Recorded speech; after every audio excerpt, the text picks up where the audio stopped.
Working Class on DeerCast. We're back again. Clint Casper's in the house. What's up, dude?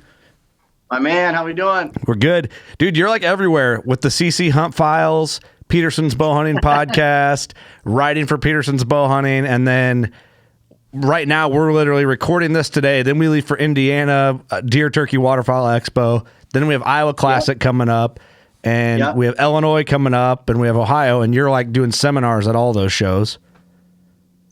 Yeah, man, it's a fun time of year. It's busy, but it's fun. I mean, this is kind of the, this is all part of it. Everybody wants to be in the outdoor industry, you know what I mean? It's like when you're in it, man, you're here, there, and everywhere. Like that's the grind of it. But I enjoy it though. I really do. The podcast, the writing. I mean, I'm super pumped about the seminars. You know, it's just one of those things that's like you just got to be able to manage time and kind of put your pieces and puzzle together. You know, and a lot of planning goes into it, logistics and just dates and times with two little boys. I mean, that makes it challenging with, that aspect. But, it's fun, though, man. I'm looking forward to seeing everybody and looking forward to getting the articles and stuff out. And it's going to be fun.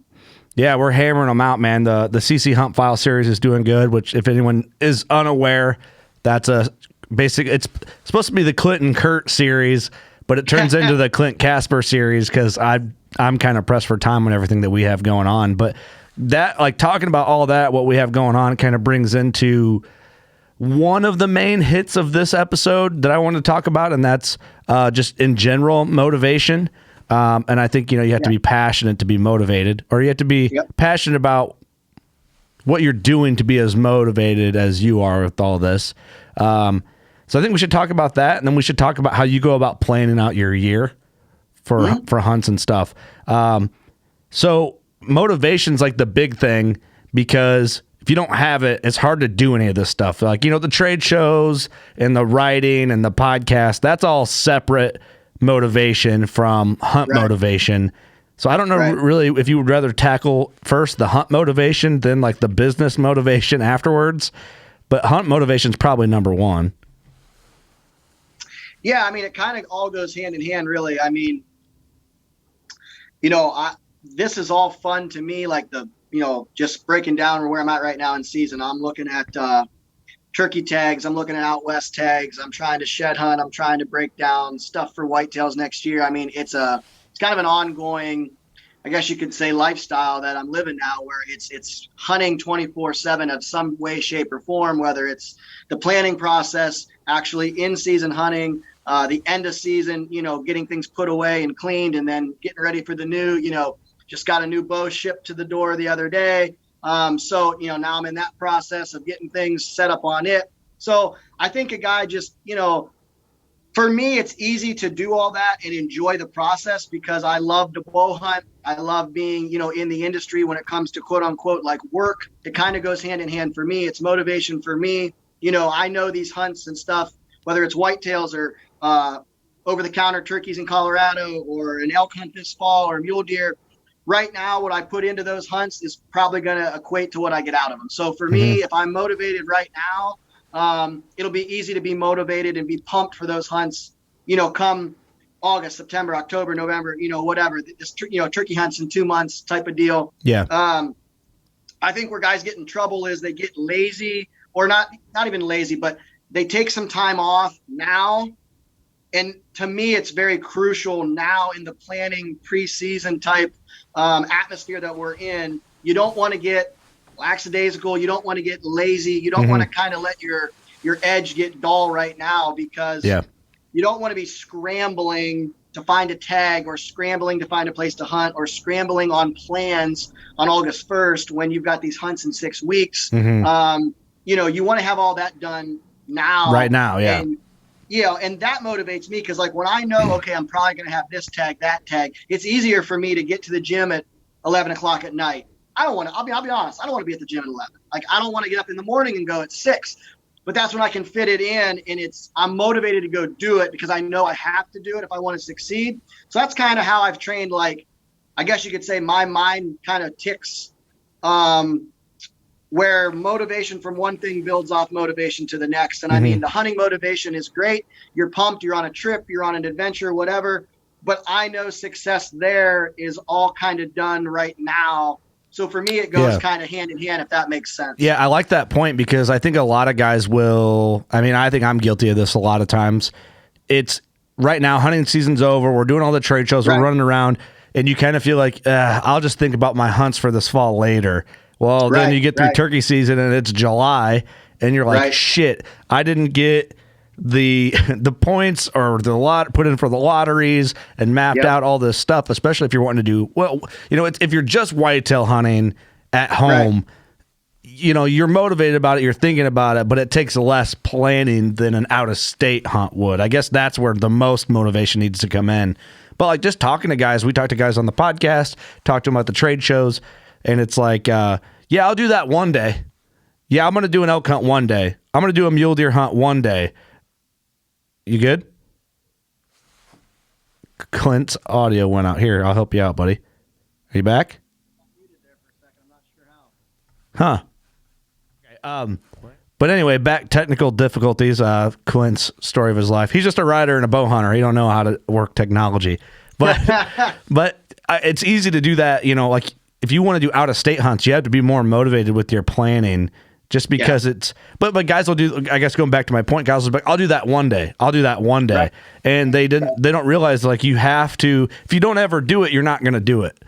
And if there's anything we've learned, Clint, you and I both, because we're good friends, and a lot of stuff I've gone through with passing some good friends and my father the last year, you realize like life is not as long as you actually think it might be when you're 20 years old. So, and you hear about these older guys like, I did an elk hunt. Oh yeah, my dad had that elk before I was born. Well, he probably did it in his late 20s, early 30s is when he killed that elk. And maybe he can't do it now, but he did that and he was prepared and motivated to do it when he was younger, which, you got to think about it. If you want to kill an elk, start making a 3-year plan, maybe a 5-year plan. I know I'm going this fall. I'm trying to make it happen. Nothing's guaranteed, but I'm motivated to kind of get it planned. You have to just get it scheduled and then force yourself to do it. Yeah. I mean, you've got to, if you want to go do this stuff, you've got to at some point make it a priority, because if you never make it a priority, it just won't get done. And then someday you're going to be like, gosh dang, you blow your knee out or something happens to where it really now hinders whether you can ever go on a hunt like this. And now you're looking back wishing when I was in good health or good shape, or I had money at the time to do it, maybe it's before kids or whatever. Now you're looking back going, gosh dang, like I wish I would have done it, or I wish I would have made it a priority when I should have made it a priority. And, I mean, here's the other thing too, the flip side of this is like, guys will be like, well, I want to put in for points. I see this a lot. I want to elk hunt. All right. I want to kill just one giant bull. All right. That's the goal, whatever. Okay. So we're going to put in for points for 10, 12 years. All right. You get this premium Colorado tag. Took you 12 years to draw it. You got all these points. Never elk hunted. No clue how to do it, what to do, when to do it. That's something else that you got to kind of look at is, for me, and I'm going to talk about this in my seminars, like you want to get good at hunting elk, you got to hunt elk. Bottom line, you can listen to me talk, you can read Peterson's Bow Hunting, you can listen to podcasts with Kurt and me and guys that are great elk callers, elk hunters, etc. You want to get good at it and be successful, you can either rely on 1% luck. Hey, there's your odds on that, or you got to elk hunt and get good at it. And that's something for me. Like I want to draw these premium tags someday I've got the chance to go hunt 400-inch bulls. I've got the chance to go hunt a premier mule deer unit where I'm going to be looking for a 210, 220 buck plus. But I'm doing so many hunts every year that are mule deer and elk, and kind of honing those skills. It's a priority. I want to be a really good elk hunter. I want to be a really good mule deer hunter. And then when I draw these premium tags some year, man, I'm ready to go. Like my skills are honed. It's not the Super Bowl and I'm asking you to throw a touchdown and you're like, well, I've never really thrown a football. Right. Well, yeah. That's not really a good time, for you to be like, well, shoot, I need to throw a touchdown, but I've actually never really thrown a football. So let's just hope for the best. Like that's kind of how I look at it in my mind. It's like, you don't want to be in the Super Bowl and not know what to do. It's a good analogy. I'd say either that, like, you have to get your experience, especially if you're working on a budget, Or I guess the other side of things would be save your pennies and go with a reputable guide, because I get it, you know, working class guys and gals, time off is limited. They might not have 5 years, 10 years, 15 years to build the points and the time to do over-the-counter units in between all that. And maybe you're just like, you know, I'm good for 3 or 4 good hunts, elk hunts in my life. I'm gonna go with a good guide. And there's nothing wrong with that either. It just requires you to save your pennies on that side too. It really just depends what you want, but either way, you have to be motivated to either get to your end goal there by doing the over-the-counter, build your points, and then draw your premium unit, or you got to be motivated to book a hunt with someone that can help you get on an elk with your limited time off work or whatever, or away from family, and book it, save your money, prepare for it, change your equipment as needed, and go for it. So you have to be thinking about that now if you're going in the fall. So I think like realistically, it all comes down to whether it's motivating about preseason, during season, hunts you want to do, hunts you're going to do. You know, it's like the intrinsic versus extrinsic factors. Like if you really want to do it and it's like an internal thing that like you love it. Like I love to bow hunt. Okay. Like I don't need external factors like Instagram or people quote unquote cheering me on to motivate me to want to go to the gym, because I know that's going to make me, you know, better in the mountains, or to make me go shoot my bow, because I know that, hey, I might need to make a 70-yard downhill or uphill shot on a mule deer or whatever. Like I do it for me, because it's an internal kind of ticking time bomb. Like I just know, hey man, you got to do this. Like I want to be better and I want to get better. Self-motivated, success driven. Like I said, you know, it's an intrinsic thing versus, you know, an extrinsic where, you know, like I said, internal and external, you know, that kind of plays a factor, I think too. I think sometimes guys get caught up on, you know, they want to do stuff because their buddy wants to do it or because they think it's cool or whatever. Well, it's a little harder to get motivated when you're not fully in it. Like it's not this internal, just dude, I can't wait. Like I'm so pumped. Like it's a little harder to be motivated about stuff when it's not really like a true deep down in your soul burning passion. That makes sense. That too, and I guess it depends where your motivation is. Like what I told you and Devin, we went on that mule deer hunt. I was like, well, what I lack, or what I say, where I'll make up for being fat and drinking too much beer before a hunt, I will definitely make up for it in my shooting ability. And that's where it worked out. But you know, that's gonna be different for these future hunts coming in. But you know, it's easy to talk about motivation when it comes to a physically difficult hunt or an out-of-state hunt, which for the majority of our listeners are Midwestern and Eastern states, where you know, going west is a big deal. It's a lot of money. Gas, food, outfitters, tags, all the stuff adds up. It's a lot of money.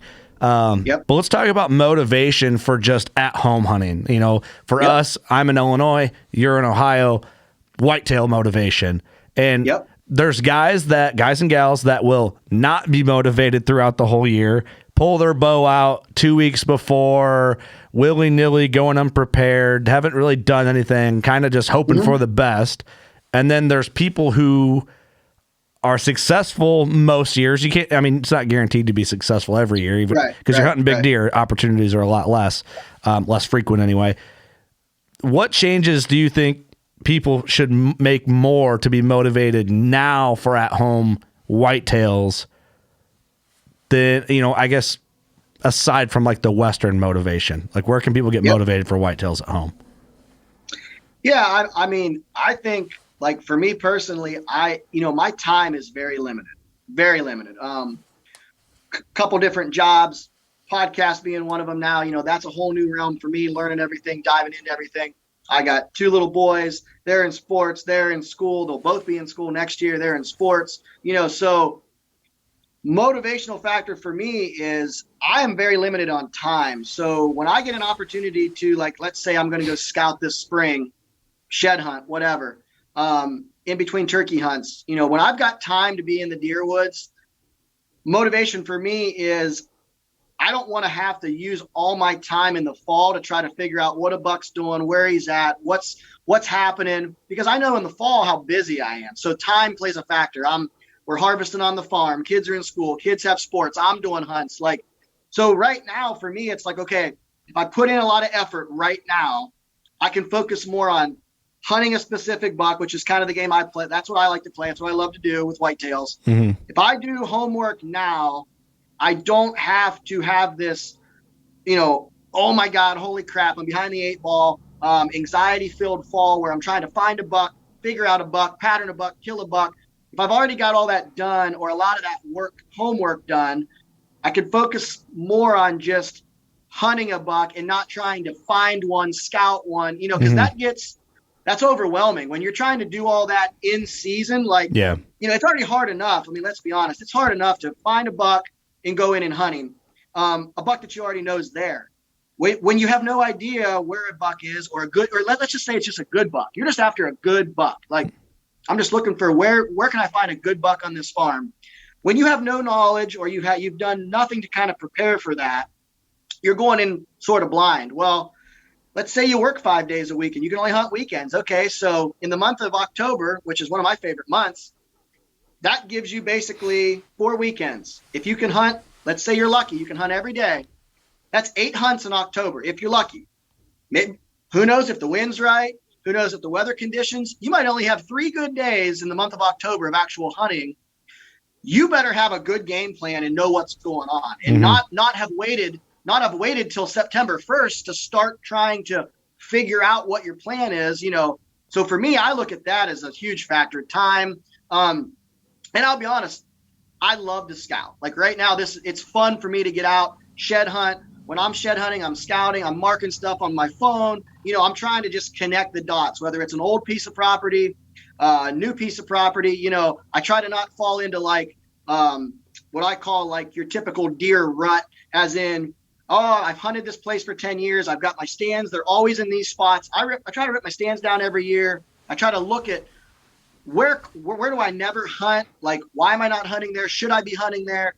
Why am I not being successful on this farm? Like, I'm just always trying to figure out as much as I can right after season.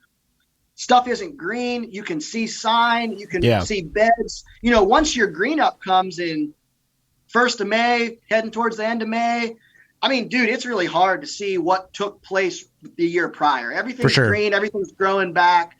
I'm into planting super hot and heavy. I don't have time to do all that stuff in May. So I try to do a lot of that preseason scouting for next year. I do a lot of that in January, February, March, when I've got kind of some time. Yeah. And, like I said, that's the motivating factor for me. Yeah. Are there days where I don't want to go scout, or I just don't feel like doing it? Oh, I'm not going to, try to BS you. Yeah, there is. But I know in my mind, though, you got to motivate yourself to go do it, because come October 1st, I'm going to be like, man, I'm glad I did that. Like, I've got a plan. I'm not behind the 8 ball. I don't want to be behind the 8 ball. Yeah, that's good advice. I like that a lot. And that's something I tried my best to do, especially like the other day I was shed hunting and I went down. There's 2 trails that I always saw a big deer this past season dive into like this hedge, and a little bit of cedars in there, but just mostly a hedge, low bottom thicket. I think they spent a lot of their bedding, during early October. I think they'd bed in there during the day a lot. And I would never go in there during season because of that reason. But shed hunting, I dove into these 2 paths, and I'm kind of looking. I'm like, okay, off this edge where all these deer were going, I could probably put a stand in that tree, but I'll have to do some trimming. And I looked at it as like, when you made that point about the green up, everything becoming green, it kind of sucks. It's hard to see what's going on.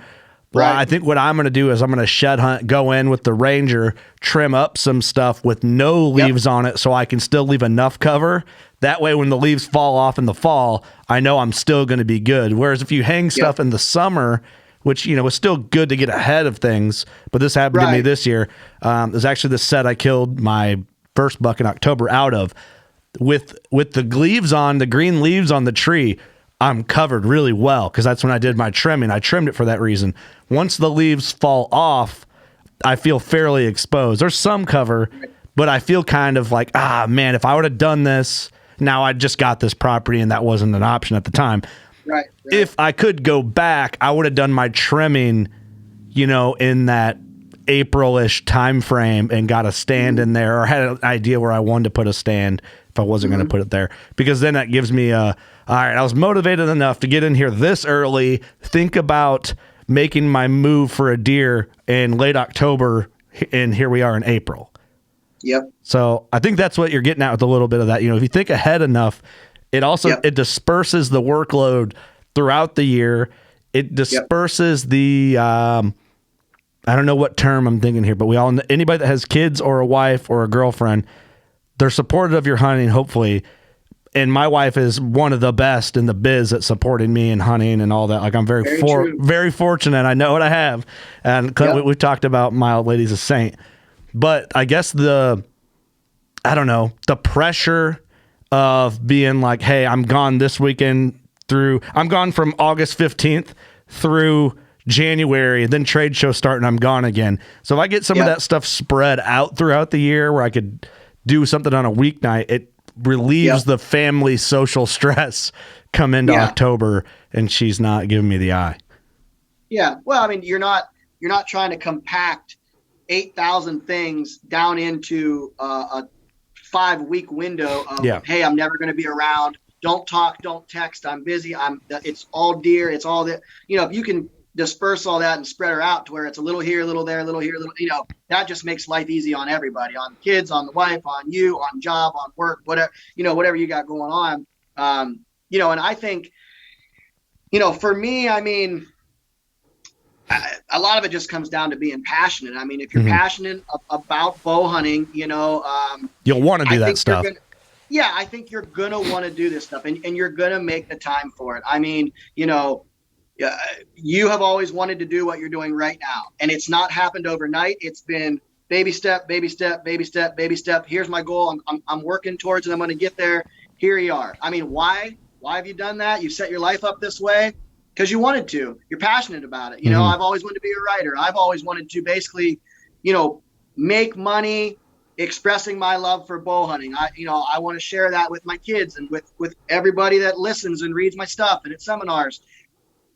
This has been a 20-year plan. I mean, literally, there's been a lot of times where a guy could have just jumped off the wagon and said, man, this just isn't working out. But if you're passionate about it, you'll make the time to do it. And the little baby victories, they all add up to eventually, man, you get to that end goal. Maybe that's killing a big buck. Maybe it's to working full time and having your own podcast like what you're doing, or maybe it's being a writer like me, or whatever the case is. Sooner or later, if you're heading in the right direction, you're going to get there eventually. But that's all been, the plan. That's all been a passionate story to get to this final chapter of where it's at now. You know what I mean? So, the guys that are passionate about bow hunting, you're going to find the time, and you're going to make the time, and you'll figure it out. Okay. It is easy. Let me ask you this, Clint. This kind of guys can be passionate about bow hunting, and I fall into this a lot. I try to kill my deer early. Yep. So when your season was, we did this episode on the CC Hunt Files about your late season 8-pointer, and we've done it in the past. Some of the deer you've killed late season. You could be the most passionate dude in the game, and you can do your early season April trimming and stand hanging and game plans. The rut passes, the firearm seasons come and go. Deer are pressured. Thank God. Everybody's buckled down. All the deer are kind of like, I'm laying low. Things are getting harder to hunt. It's into uncomfortable weather. Deer are pressured. Hunting gets hard. I think a lot of people fall off after Thanksgiving. Yeah. You know what I mean? And that might be because the family's getting pressured from you being gone or wanting to be gone, and everybody's kind of sick of it. The holidays are in. You're all fat and happy. How do you keep going, or how do you find the motivation to keep going? Now, if you are on a big buck, it definitely helps with that motivation because it makes you want to go. But if you're not, what advice do you have for someone to just keep after it to fill a late season tag once the social burnout, the October, November grind of you just been hunting your ass off and now you're tired? How do you keep motivated? Yeah, I mean, I think there's two, if you're hunting a big buck and he's still alive, I think it's easier to be motivated, because of course. The end goal is to kill this buck, or put yourself in an opportunity to have a chance to kill him. So that's a motivating factor that has not gotten away. You're still getting pictures of him, or maybe you're still seeing him, or the neighbors are seeing, he's still alive. This year I kind of had both sides of this, because I hunted a buck, thought he was dead, thought he was killed, and then had to find motivation for 5 or 6 weeks to go hunt other bucks that I had passed. Now they're my hit list bucks. So I had to go find them, figure it out. So I went from being motivated from one giant 8 to, okay, now I got to be motivated because of what? Well, for me, it had been a tough year. It had been a grind. Like, I want to fill every tag I've got. I mean, that's always my goal. Does that always happen? Hell no. Most years it doesn't. I mean, it just doesn't. But for me, I like the grind though. I mean, I enjoy having to scratch and claw and fight my way through a season. I just think it's fun to test. I guess in my own mind, I'm like testing myself. Like, you there? Yep. Why did that happen? I do not know. I don't know. It's done that twice now. Well, we're doing pretty good. Anyway, you like the test of like a deer or a season dragging you into deep water. Yep. Yeah, no, I do. I mean, I like to feel like I'm in a fist fight. I'm in a bar fight. Like, it's the fourth quarter. I've gotten punched in the mouth, and now, okay, it's going to all come down to what am I going to do in the last quarter of the season? The key factor for me, though, is that's fun. Like, to me, though, I like to test mentally and physically where I'm at. And I'm going to say this, and I don't want to offend anybody, but if it's not fun for you, like if that late season, if that doesn't sound appealing or fun in any way, shape, or form, and you're just out there forcing yourself, I don't know, man. Maybe you just shouldn't go. You know what I mean? Maybe that's not for you. Enjoy it. Like, if you're going to go, enjoy it. There's nothing wrong with that. You know what I mean? Like, yeah. But if you're the guy that wants to be motivated and wants to do it, but you're just struggling, think of it like this. You got another, let's say, month of hunting left. Then you're into spring and summer. It's going to be 90 degrees. You're going to be out there sweating your you-know-what's off, wishing you were hunting in the snow, wishing you were chasing a buck or trying to find a buck or playing the chess game. Maybe you're trying to kill some late-season does. You filled your buck tag. You're going to be wishing you had those moments back. You're not going to be worried about the cold and how much you've hunted and all these other factors that are kind of trying to pull you away from it. You're going to wish you were right in that moment. And there's times where I've got to look at that too. Yeah. It's easy to be like, you know what? People know this. I'm a big football guy, huge sports guy. It'd be easy for some nights to be like, gosh, I just want to watch a football game, man, and not hunt. But then I flip to, I can record that game. I can't record tonight's hunt. Right. So if that buck shows up and I'm not there tonight and my camera dings on my phone, shit. Eat you alive. For me, that's motivation because I know how that's going to make me feel. So it's like a teeter-totter. What's more important? Yeah. Taking a night off, watching the football game, is that truly what's going to make me happy? Or hunting this buck, finally getting to have an opportunity to kill him? It's just, you got to weigh out what makes you happy and kind of where that motivation is. And if you need more motivation, I think you got to look at not just in the moment, but down the road. Yeah. You're going to wish you would have hunted more. I guarantee it. I mean, I've only left one hunt in my entire life early. I left a Colorado high country mule deer hunt 3 days early. I drove 27 hours home, and I wanted to jump out the window every second. Yeah, but you had to leave early. Weather forced you out. No. This is 5 years ago. Oh, I thought you were referring to the blizzard that you had to leave the mountain. No. That was in 2019. I had no choice. No, this would have been like 2017. I think 2017. I literally gave up. I thought I'd had enough mentally and physically. The tank was empty. I just thought, you know what? The hell with it. I've hunted 6-7 days. I don't have nothing left. I packed out. I got to my truck. I got 6 hours down the road, and I literally pulled off and contemplated going back. I mean, I was at the point where I was so disgusted with myself. The whole drive home, 27 hours, all I did was think about, this will never happen again. I'm never going to talk myself into basically why I should quit, why I should stop. If my plan was to stay 10, unless something keeps me physically or a tragedy at home happens or something like that, then yes, I got to go. Yeah, but I just pretty much threw the towel in because I felt sorry for myself. I was tired. I had really bad blisters. My back was killing me. Like, you know, I pulled something on the left side. But honestly, though, realistically, what it boiled down to was I gave up on myself, and I had to deal with that for an entire year until I got back to Colorado to kind of redeem myself on another solo hunt. Yeah, dude, that was awful. But I've never been more motivated from that. But I think about that, and I'm just like, man, the plan was to do this. I strayed off the plan, and I regretted every second of it for the entire next year till I got back to redeem myself and prove that I wasn't going to fold under pressure again like I did. Yeah. So for me, like, that's a huge deal. Is if I wouldn't hunt and a buck shows up, I know why I wasn't there. It wasn't because my legs were broke. It's because I literally just said, man, tonight, I don't need to be out there.